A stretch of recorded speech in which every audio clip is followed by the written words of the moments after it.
Toujours à l'aide du logiciel NapLabs, nous allons voir comment étudier les phases de la Lune avec une autre simulation informatique.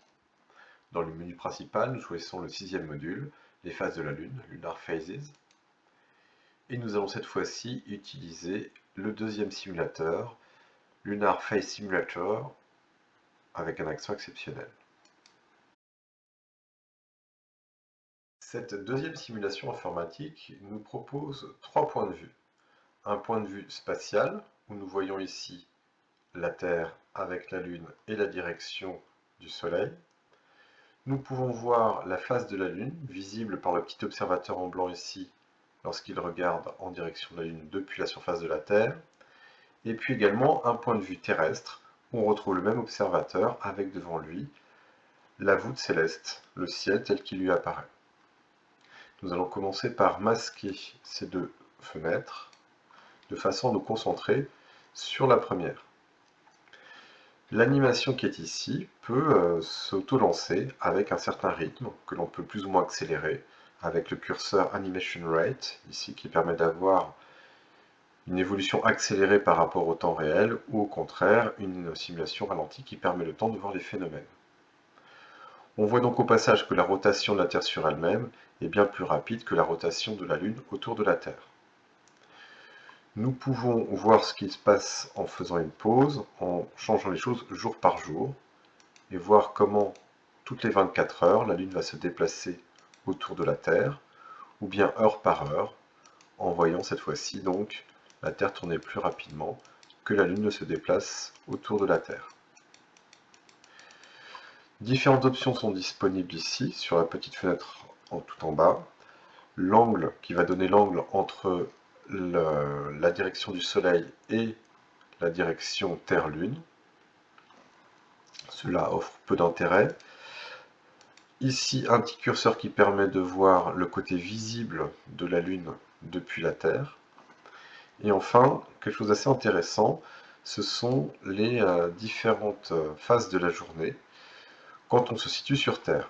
Avec donc, si on lance l'animation ici, le lever du soleil, midi, le coucher du soleil et minuit. Nous pouvons ainsi voir, d'heure en heure, l'évolution de la journée.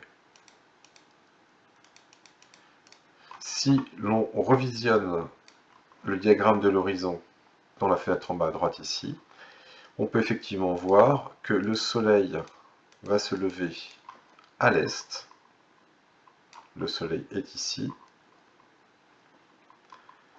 Et d'heure en heure, le soleil va finir par se coucher à l'ouest avec un W, puisqu'en anglais, ouest se dit ouest, mais avec un W.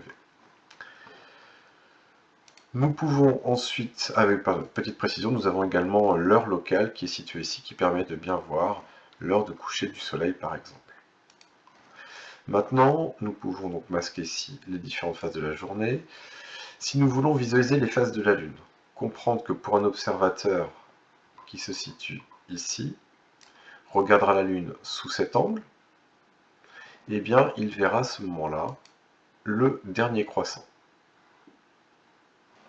Nous pouvons ensuite déplacer la Lune progressivement et voir le croissant se réduire jusqu'à arriver à cette fameuse nouvelle Lune, tout en se souvenant bien qu'ici il n'y a pas d'éclipse, puisque en fait il y a une inclinaison de 5 degrés du plan de l'orbite lunaire autour de la Terre par rapport au plan de l'écliptique dans laquelle la Terre tourne autour du Soleil, ce qui fait que l'ombre portée de la Lune ne tombe que très rarement sur la surface de la Terre, c'est pour ça que les éclipses sont relativement rares.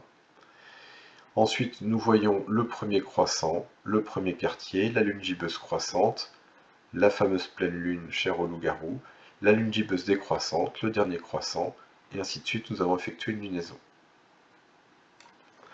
Vous pouvez donc utiliser cette animation pour tout simplement placer la Lune dans une position donnée et demander à vos étudiants ou à vos élèves quelle sera la phase visible de la Lune depuis la Terre.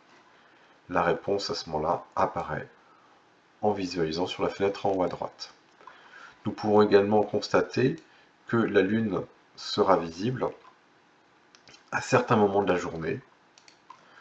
Par exemple ici, La lune gibbeuse décroissante sera visible à minuit, puisque l'angle de vue le permettra. Elle le sera encore en début de matinée, et par contre, en fin d'après-midi, l'observateur ne sera pas situé sur la bonne moitié de la Terre pour pouvoir voir la Lune à ce moment-là, ce que nous permet de voir également le diagramme de l'horizon ici. La Lune se situe sous le niveau de l'horizon, elle n'est donc pas visible. Si les heures avancent,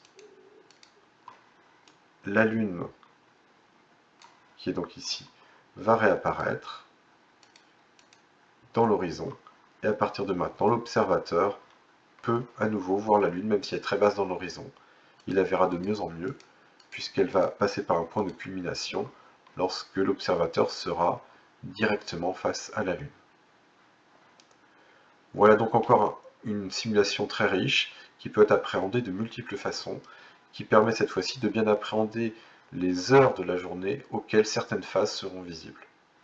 Par exemple, la pleine lune est très bien visible à minuit, elle l'est encore au petit matin, elle l'est au moment du coucher du soleil, mais elle ne l'est pas durant la journée puisque l'observateur n'est pas situé du bon côté de la Terre pour pouvoir observer la Lune.